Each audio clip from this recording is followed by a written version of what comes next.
1981 tina 1984 na maloba oyo na kocha sikoyo papa yagenda aluka maka na banzela nyonso na bato oyo ya mabe oyo bazoko boya kimia na mokili yango tolanda ndenge nini papa yagenda aluka maka na tango wana sengi bandeko press toyoka maloba wana malamu oyo etinda ya yemoko papa simoki mbanganga nyatindi ngai alobike papa mbenza na tongo ya lelo tokokota na sonda kwanza kasi ya motokota litei na ngai nde ya lelo nde ya mwana naza kopesa na kasete na papa nyenda press bele mukumba moko kosakana na yango te ba mama okumbi atata mwana pia musantu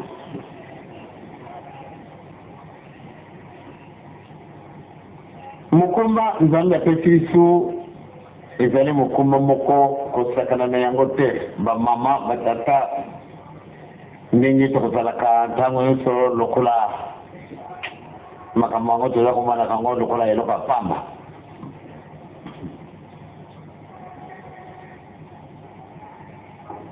ntango tozalaki na nkamba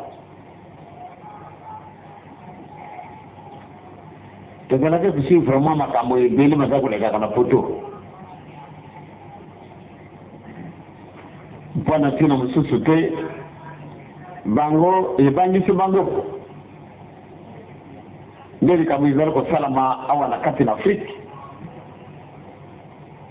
pamba te bango nyonso tu ezala bavoyant ezala bato mosusu oyo minene basalaka likita mpona na poto balibi ete tokamwe mingi ndenge nini ntango oyo tozali komona makambo na biso baza kotambola lisusu ndenge makambo azalaki kotambola te na ntina nini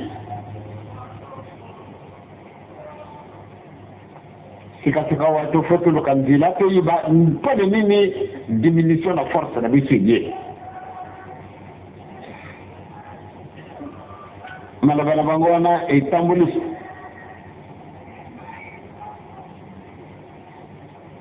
ya solo esali pasi na bato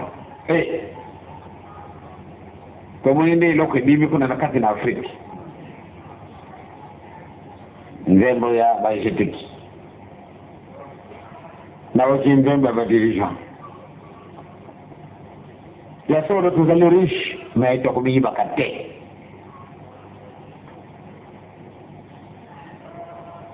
il faut toloka nzela ndenge nini bato oyo baye kopanza biso boye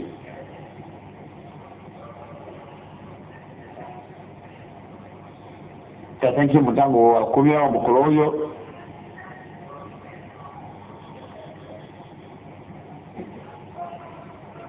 alobi na biso te mokonzi ya bato minene wana alandi bango ti na braza bakomi awa na congo basali mpe likita na bango baza koloba makambo nini eloko nini mpenza bango momoni ya mpasi biso tololingi na bato te kasi maloba baza kobima kaka moke oyo yango wana nde ezokisi bango mputa esali bango mpasi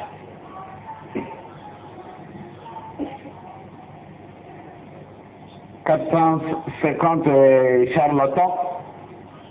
obe bavoyant ndenge bavandaki kuna na poto balobi ete likambo ezali tomoni ndenge basekosi toye na yango ntango oyo mosala biso eza kotambala lisusu te toluka nano likambo oyo baye kodécouvrir kuna na afrique likambo ebimi ekasi biso moko moye te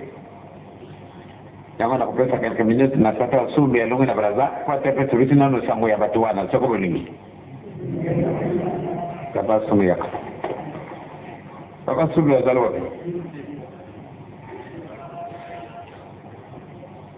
yakana kopesa biso sango ndenge yango ezali koleka na bato wana bango balobi nini likambo nini etongisi bango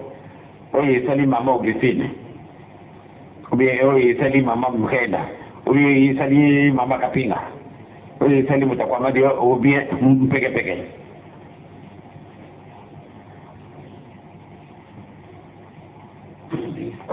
na kombo na tata mwana te Molimo Mosantu na yali kopesa kaka témoignage na makambo oyo papa auti koloba. C'est vrai banda lokola papa alongwaki na biso na nkamba awa topesaki message na kanisi le 28 mai et boyokaki contenance ya message oyo enseignement nini papa vandaki nango na nkamba mpona kosala 5 mois et tokendeki na Brazzaville aussi topesaki ndenge moko lokola topesaki awa. Alors eko na makambo wana etambolaki eke na kati na mokili mobimba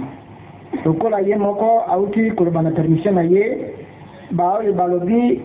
les géants du monde, donc les grands maîtres du monde batalaki balobi circuit makasi ezali kotambola mpona koempêcher développement na force na bango. Donc balobi le monde à l'inverse, donc mokili ebongwani boye bayali na perturbation moko makasi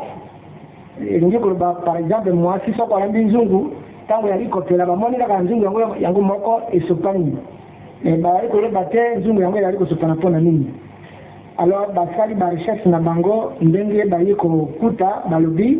eyali message euti na kati na église moko na kati na mokili na Afrika oyo bapesaki annonce na 1917. Alors yango le grand maître, excusez-moi le papa alobi grand maître, il y a ordre de sociétés secrètes, ordre templier, rosicrucien, frate maçonnerie, na magicien. Donc grand maître na bango a déjà que sous nouvelle que papa azali na Angola. Journal moko na Angola et le baki leader suprême des églises. Leader suprême des églises. Donc ebimaki na Luanda batiango bakapte na makambo na bango lokola bakapita kango bamona kete il faut bokende ko renforcer ko dynamisation lisusu ya propagande na biso na kati na mokili na Afrika balobi toko transite wapi ya zali na Angola ekokater na Zaire ekokater toleka na Congo nde bakombaki na Congo juste mokolo toyambaki papa awa grand maître le géant du monde akomaki na Brazzaville kuna na Brazzaville na sine vok eyali sine monene oyo baautorité basalelaka barenye na bango donc asalaki rassemblement na bato na bango à peu près 7000 personnes. Donc 7000 personnes bakotaki na kati na sine vok pour les nouvelles instructions, les directives. Première, barobi, réadynamisation de l'épanouissement de la rose de croix en Afrique. Deuxième point, barobi, les nouvelles méthodes et principes de l'enseignement. Troisième, barobi, solidarité aux membres de l'ordre. Donc, na kat neango, bapesi l'enseignement, ba directif pour combattre oyo message bayokaki na église Kimbangiste. Église Kimbangiste apesaki message nini? Église Kimbangiste alobi a dénoncer ou a dévaler le secret de la déviation ou la falsification de la religion. Donc, l'Église Kimbangiste a proclamé libération et l'égalité de toutes les races ou les dernières tribus du monde. Donc, l'Église Kimbangiste a sali rappel au 10 commandements Alliance de Sinaï. Alors, or, Makamboana, nde bango bayelaki kobomba pona kobomba mokili puke mokili etambola te bato batikala bombo na kati na maboko na bango. Alors maintenant, l'Église Kimbangiste a yé dénoncer. Alors, il y a un polele et tamboli. Nous avons dit que nous avons na radio, nous avons na journal, mais bango va essayer de capter ango, ba panzi ango, ba sensibiliser batu. Donc, bato bari sensibilité à peu près 7000 en attaque na biso na Brazzaville na République du Congo. Ba salaki régner ango une semaine. Alors, ba côté ça bato ba possibilité. C'est-à-dire possibilité nini, ezali mbongo par exemple. Bakupesa bato na bango mbongo mingi pona ko étouffer la bonne marche, il y a message, il y a kimbangisme pour que bango toujours va dominer pour te battre ba esclave na bango. Bako sensibiliser basali na bango, bako pesa bango mbongo, bako les de toutes les manières. Na église kimbangise aussi, bako kote na église kimbangise na manière mususu. Likambo yango, excusez ngai papa alobaka yango, tango tuyaki na soirée kuna ke nenga lobike basili kobongisa makambo pour na kokota na église kimbangise na 3 positions. Ba mususu bako se convertir, bako zala lokola ba pasteur. Tango yali pasteur akokende na nkamba akoyawa akokoma epai ya papa akoye aye ba force kimbangise eyali ndenge nini. Tango yaza kokota wana aliko transmettre ba information ngo epai na bango kuna ke voilà force kimbangise utaka boye esali makaboye. Deuxième position bakozala na mbongo bakoleka na bakati na bato na biso ba homme d'affaires baoyo baji ba défaillance na bakati na badeklare faillite na basociété na bango bakoya kopesa mbongo ou kopesa bango ba crédit pour que akota ayeba ba mouvement na dirigeant na GTK ndenge nini bato wana bapesaka. Donc ya ali kopesa njoka nde ali mandaté na grande l'ordre de Rose Croix ou frate maçonnerie. Groupe mosusu bakokota na ba mouvement na ba mama na ba nini bakokota kuna uniquement pour na koyeba force ya kimbangise ezali ndenge nini pour na ko détruire yango parce que monde eyali jusqu'au bouger te eyali stationné etelemi. Alors bato wana bali ko bouger sur terre donc batenir réunion yango na Brazzaville bakrokirer yango lobby yango wana mouvement yango eyali à marche kuna eyali déjà même tokoza na délégation wa bakoyawa ba fidèle mais bali na mission. Alors nde na situation yango bakonzia kuna mususu pe bayali kotala balobi message ya kimbangisa tuyali kuanalyse balobi na biso mutu mwindo po na nini afala kaela kote na kimbangisa babi biso pe mutu mwindo afala kaela kote po azali na mauvaise pratique azali na mauvaise héritage. Donc na héritage yango mutu mwindo ali ko développer ke atikali esclave ya moninga et ba mosusu ba jamayela basali analyse ba monitor message wana yali asoma pourquoi mutu mwindo akina putu akeko sala classe kuna azongi ata biki ya pamba yiko sala te mais yali na mayele na moninga mwaka basaki na yeye. C'est vrai il y a du mauvais héritage donc héritage wana et ko développer mutu mwindo te donc mutu mwindo akotika toujours esclave na mutu mosusu. Alors ba mosusu bakamati pa balobino biso toko soutenir message kimbangisa parce que message kimbangisa et yali kofunga biso miso mwa moke. Alors yango na position yango ezali particulièrement pour ngai na ko pesa na biso nyonso et que tenir compte na makambo mutindo wana oyo tuyali koyoka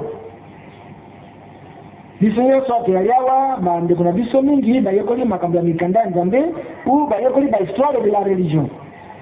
Tomoni histoire lokola islam oyo ba musulman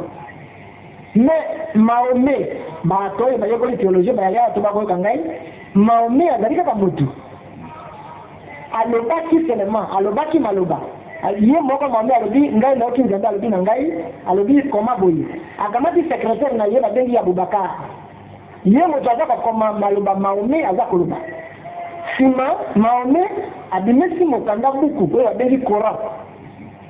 Mahomet ntango abimisi buku wana alobi maloba oyo ngai nalobi moto akoki kotia yango tembe te pamba te maloba oyo euti na likolo epai na nzambe oyo ngai nalaya koloba na bino eyali kopi moto akoki kolongola ata litoni moko na kati na message nauti koloba awa ezali te. Bato ya mayele bakoti na islam bango nde badefendre doctrine wana bango balobi ya solo makambo oyo Mahomet alobi eyali ya solo yango wana islam eyali une grande religion na mokili mobimba moto akoki kodétruire te soko tuni bango balobi kende na likolo kuna okende kotuna moto oyo apesaki message biso toyali na copie ya lettre bakokorige te bakokorige original biso toyali awa na copie ndenge nini oyo bakokorige yango kende na likolo moto nani akokende na likolo islam ayali religion moko tokoyeba ata na histoire ya église oyo toyali lelo na église chrétienne soko tomoni biso nyonso awa oyo totangi mokanda ya nzambe tradition ya église catholique romaine apostolique église catholique apostolique romaine ezali bato baforme code na bango bandimi ke tondimi likambo yali boye bakomi bato ya mayele bapuye yango église catholique etikali boye moto akoti atembena yango azali te po te bato ya mayele basoutenir yango toza komona lelo église protestante ndenge moko ezali bato moto oyo nani Martin Luther oyo mwane oyo azalaki na église catholique alobi no makambo bino bokoloba awa yali malamu te yali lokuta ngai nakei kosala makambo na ngai akomi bato ya mayele bakoti basoutenir thèse yango église protestante ata moto moko te ya mayele akodétruire yango parce que bato ya mayele basoutenir yango tomoni na religion mosusu lokola hinduisme epai na bainde eyali ndenge moko balobi bato ya mayele basoutenir ekili namoni likambo nini te biso tokoki kosoutenir te biso bakimbangiste eke toyali na nzambe na kati na biso ali kopesa biso message e biso toyali koyeba yango mokili mobimba bato ya mayele makasi bavaillant basavant bango moko balobi ke non force na biso eyali détruire eyali complètement anéantir donc force yango eyali na kimbangisme baproclame il faut bamandate bato mpona kodétruire yango bon biso moko bakimbangiste eloko nini tokoki kosala soko toyali ya contradiction lokola grand frère alobi awa apesi biso histoire ya bango nde basoutenaki église kimbangiste bazalaki na bato ya mayele te ndenge alobi awa me bazalaki bato kaka bango moko na moko me sikoyo bango basali makasi ekomi église au niveau ya mokili mobimba maintenant tokomi na baintellectuele na bato ya mayele na basavant kati na biso me eloko nini ekoki kopekisa biso pour ke tosoutenir idéal et ala triomphe wana eyali question mpona bato ya mayele na bato oyo bayali koyokola mingi mpona nini tokoki kosoutenir doctrine na biso te soko toyali ya contradiction biso moko ndenge nini tokolonga yango wana naponaki kotanga mwa mokanda mokongo esivenga na kosala prédication tene eyali bobele mpona koaccentuer information oyo Marc 13 Marc 3 Malako 3 verset 22 oui Marc 3 verset bon 24 balobi boye soko bokonzi ekabwani na kati na yango penza ekoki kotelema te soko libota ekabwani na kati na yango penza libota yango ekoki kotelema te mpe soki satana asili kotelemelana mpe akabwani akoki kotelemana te kasi suka na ye ebelemi motu te akoki kokota na ndako na motu makasi mpo na kobebisa biloko na ye bobele soko akangi mokolo na ndako na makasi na yango mpenza nakanisi maloba na ngai esuki wana napana kombasa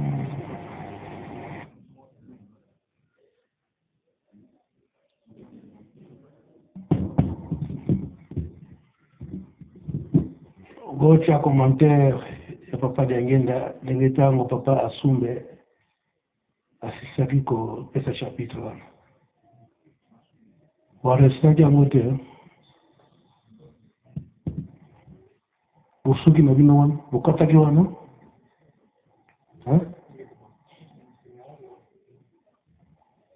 bon bokorepare yango comme ça oyo maloba papa Diangenda analisaki après prédication ya papa Asumbe makambo mosusu eza wana oyo papa Diangenda alobaki lisusu yango nde ezali koleka na mokolo na lelo oyo ezali komonana eke papa Simoki Mbangu Kiangani yango nde alobi na biso eke totia maloba wana tokorestifie moke donc ezalaki na le 5 septembre 1989 ntango ya etumba nkamba ya 5 mwana eleki nde moto wana epelaki makasi yango biso nyonso tozali bana ya ndako oyo bakoti sika na kati na lingomba bazali koyekola bazali kotuna makambo ebele oyo likambo ndenge nini ezalelaki biso oyo tokota kala na kati na lingomba toyebi makambo nyonso wana eza boye yango lelo oyo yiki ekoti na mokili mobimba nayebandelia yiki oyo toyebi ete bakonzi nyonso ya mangomba babengamaki na tata mokonzi ya mboka suka ya maloba batunaka papa Simon Kimbangu Kyangani ete na makambo nyonso eza koleka na kati na mokili yo olobi nini réponse ya papa Simon Kimbangu Kyangani ezalaki na mokuse ase refere na oyo eleka banda na bankoko ya alobi kaka réponse nanga mokuse nalingi kaka eke kimia ezala na mokili mobimba nasengi kaka la paix na mokili mobimba tolandaka te lelo oyo na paix oyo papa Simon Kimbangu Kyangani asengaki na mokili mobimba azali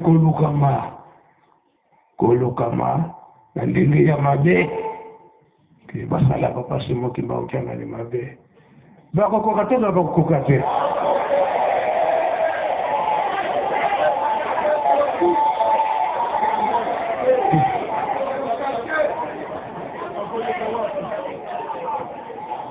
tolandi malamu zela nanu papa tolandi malamu ndenge papa Sumbe alobi bato wana bapesi bango mbongo bakoti na kati na lingomba bakomi ba grand pasteur bakomi bateyi makasi lelo bazali to bazali te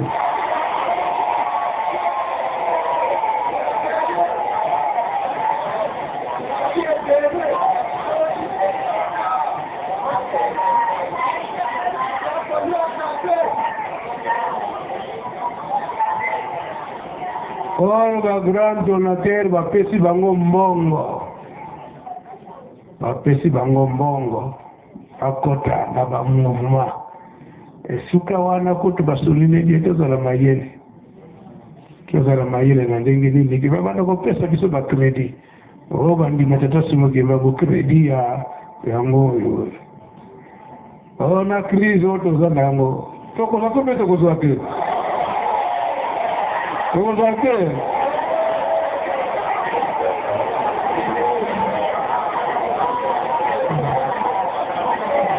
Kimbangizi oye Nkamba oye crise eza komona toza komona te kasi papa Simon Kimbangu Kyangani alobi ete okangama kaka na mbongo na bino mike ya pilipili ya tomate eza boyo te sikoyo papa dirige yemisa ntembo na yo lelo zela nanu Kimbangizi oye Fumisi Mpuilankaya na komba tata mwana takimo santo na 2013 papa alobi na biso papa mfuma mbanda alobi biso bombe na choral obokende zamba biso nyoto na sino alobi na biso boyo liboso ezokende pasi ezokoya na pasi ezokoya wana ave papa Jean yo otia ndako na yo otiki ndako ata 5 frères oza komata okomi na ngomba omoni tata moko aye papa shoko abinake zamba boni ebe apasi kaka nzala akoloba na yo boy abiso fumwa papier tanga fumwa papier oyo bakoma na rouge France moko na rouge soko tangango nazo peso $500 siko potika nda pozo kene misala Kimbangizi boye abina ngaitanga ka fumwa papier mama komi oyo rouge soko tango $500 ngo otika nda atuni yoko zato ko zwate ali papa na ko zwate madame na kufu lelo bimite makama zoya nakosakana te yango kana proxime jambe nango chandiye bonde ko nangai